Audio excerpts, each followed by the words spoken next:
Bonjour, nous accueillons aujourd'hui à nouveau Dr Marie-Paule Lang pour notre thématique sur les allergies. La semaine dernière, nous avons évoqué plusieurs volets de cette thématique et cette fois-ci, nous allons parler avec elle du diagnostic, du traitement et de la prévention des allergies. Bonjour Dr Lang. Bonjour Eliane, bonjour Romain. Donc quand une personne semble atteinte d'allergie, le premier réflexe, ça va être de consulter son médecin traitant. Absolument.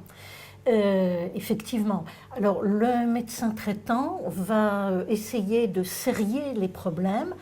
S'il pense effectivement à un problème de type allergique, outre l'éventuel traitement immédiat, il va envoyer un spécialiste dermato, pneumo, ORL, allergologue essentiellement.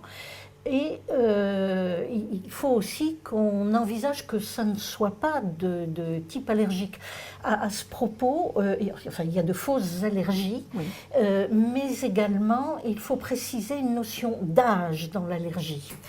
L'allergie survient essentiellement, alors bien sûr il y en a de l'enfance, nous en avons parlé la dernière fois, et le plateau de la sensibilisation allergénique se fait entre 25 et 40 ans pour décroître ensuite, et disons qu'après 60-65 ans, où il y a bien la baisse de l'immunité, ces mécanismes de défense, on a moins d'allergies. Sauf si, effectivement, ce sont à des éléments ou aliments nouvellement introduits, comme nous en parlions la dernière fois, à propos de la papaïne, enfin, boisson exotique. Bien. Et donc, du coup, on ne devient pas allergique aux acariens à 65 ou 70 ans. Voilà. Bon. Alors, il faut un nouvel élément pour déclencher une allergie après 60 ans, quoi. Absolument. Du coup, que va faire l'allergologue? L'allergologie est une science qui nécessite, je l'ai appris, une enquête policière. Et c'est tout à fait exact. Il faut aller rechercher la petite bête, réinterroger sur les circonstances de survenue, les horaires de survenue, la période, ce qu'on faisait à ce moment-là, le climat qu'il y avait, si on pense à quelque chose de saisonnier, réinterroger, je vous l'ai dit aussi précédemment, sur les antécédents familiaux, enfin, tout ça pour dire qu'on décortique avec le patient ou sa famille les éléments. Il nous arrive même de proposer que les patients reviennent avec un cahier où on leur demande de tout noter. Pourquoi? Parce que, par exemple, dans l'allergie alimentaire, ça n'est pas tout simple, et puis dans les urticaires, pas simple du tout non plus. D'ailleurs, une urticaire, on considère que si on n'a pas 6 semaines de persistance de l'urticaire, ça ne sert à rien de faire le bilan parce qu'on ne trouve pas. Bon, donc, dans les allergies alimentaires, un exemple, des gens vont dire, j'ai mangé une salade, de la viande avec, etc., voilà. Et si on leur demande la salade, c'était quoi? C'était une salade de céleri. Mais il était comment, le céleri? Eh bien, c'est comme ça qu'on se rend compte que si c'était du céleri rémoulade, sauce rémoulade, c'était des grains de moutarde qui peuvent être allergisants. Donc, c'est vous dire comme il faut pousser loin les recherches pour arriver à imaginer ce qui peut être en cause. Une autre anecdote aussi, sur les allergies cutanées conjonctivites, par exemple, cutanéo-muqueuses, de se rendre compte que, si vous voulez, c'est par les gestes qu'on a tous, on se frotte les yeux plusieurs fois par jour, on ne s'en rend plus compte, que ça peut être le vernis à ongles qui a été mis, qui est responsable de l'allergie au niveau oculaire, parce que c'est là qu'on se frotte les yeux. Donc, pour tout ça, il faut vraiment, j'insiste, mais pousser très très loin. Donc, écrire ce qui s'est passé le jour où il y a eu une réaction allergique, quand c'est alimentaire ou urticaire, c'est très très important. Toutes les activités de bricolage, les repas, les activités sportives, etc. Voilà. Bon, alors, et puis, grosse part. Comme vous l'aviez précisé la semaine dernière, oui. Il y a des allergies qui arrivent rapidement, oui. Et il y a des allergies qui arrivent de façon décalée. Tout à fait. Donc c'est une véritable investigation qu'il faut mener. Oui, complètement. Et donc, le terme d'enquête policière trouve toute sa place. Ouais. Donc voilà, il n'y a pas glissement de fonction. Alors, une fois qu'on a des orientations, l'allergologue peut faire et fait des tests cutanés. Le principe du test cutané, c'est de déposer une goutte de produit et de faire une petite Entaille. en poncture plutôt, les multiponctures comme autrefois pour le BCG, donc ça n'est pas douloureux. Et on attend ce qui se passe, non pas immédiatement, c'est pas là, mais au bout d'une vingtaine de minutes. Et à ce moment-là, on mesure la réaction. On mesure ce qui est rouge autour du point de poncture et ce qui est surélevé, ce qu'on appelle la papule, comme un bouton.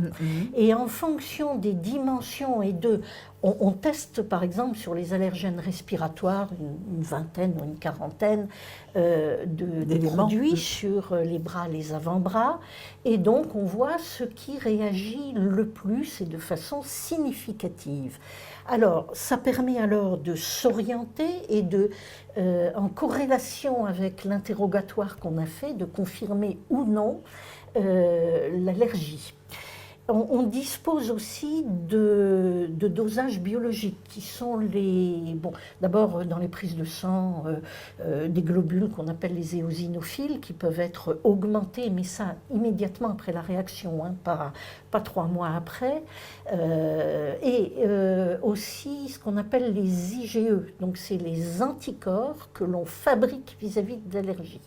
Alors il y a les IgE totales, donc on dit oui, il y a une espèce de prédisposition, et puis les IgE spécifiques. On en a pour la plupart des allergènes respiratoires et alimentaires. Voilà, donc ça peut être une confirmation qui est apportée, ça s'appelle aussi ça pour les gens qui en ont fait des RAST. Voilà. Alors, du coup, quels allergènes on retrouve effectivement? Pour les allergènes cutanés, je ne vais pas m'étendre parce que si vous voulez, il y en a une multitude.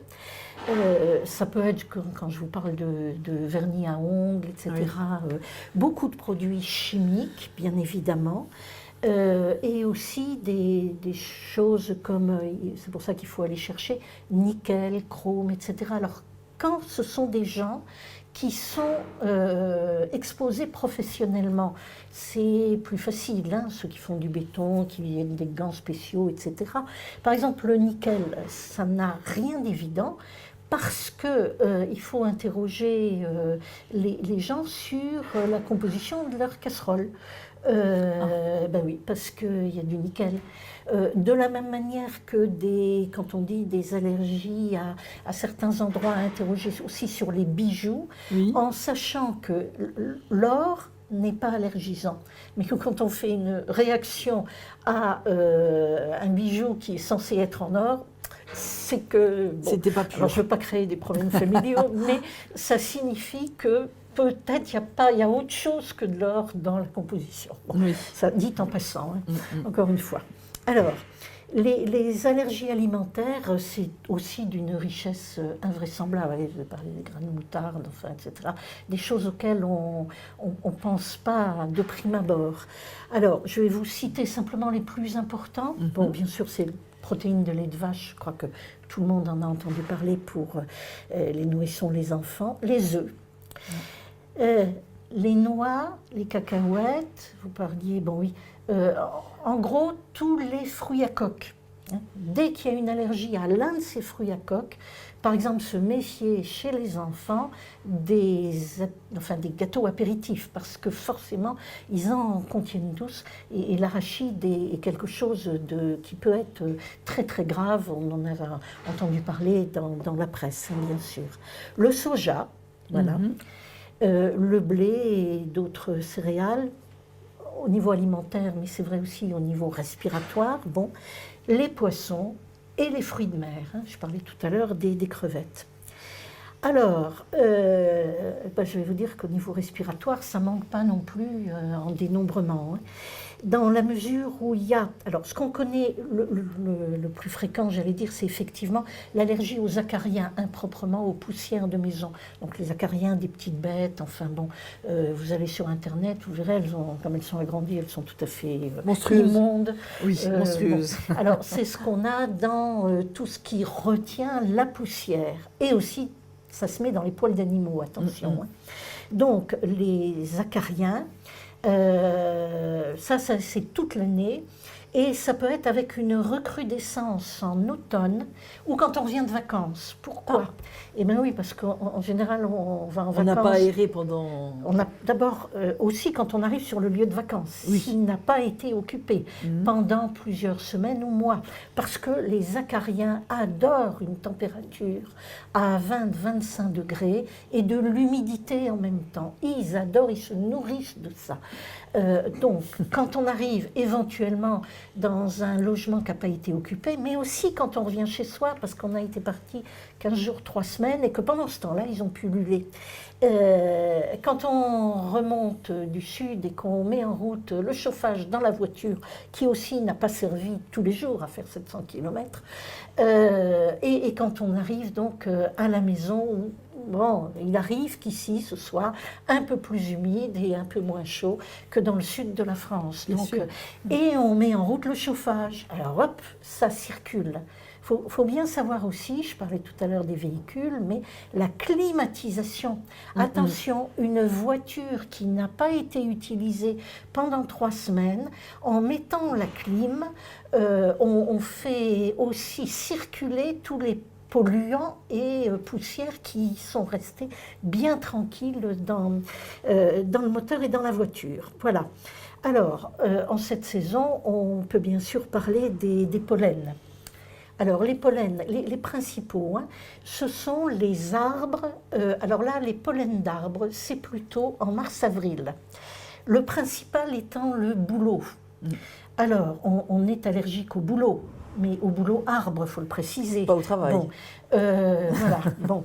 Mais c'est aussi le cyprès et les thuyas. D'accord. Et on a aussi remarqué que justement, en encadrant de haies nos jardins, résidences, etc., eh bien, on a augmenté une sensibilisation qui venait, elle aussi, du sud de la France. Voilà. Donc, si on est allergique, il vaut mieux mettre une haie autre que des cyprès et des thuyas. Voilà. Alors, on arrive aussi, de la même manière, il y a un mouvement comme ça, d'une graminée qui est très importante en dessous de Lyon, donc on peut rencontrer si on va en vacances dans ces endroits, c'est l'ambroisie, qui pousse au bord des chemins, comme beaucoup de graminées, des cours d'eau, etc., et qui est actuellement des plus allergisantes.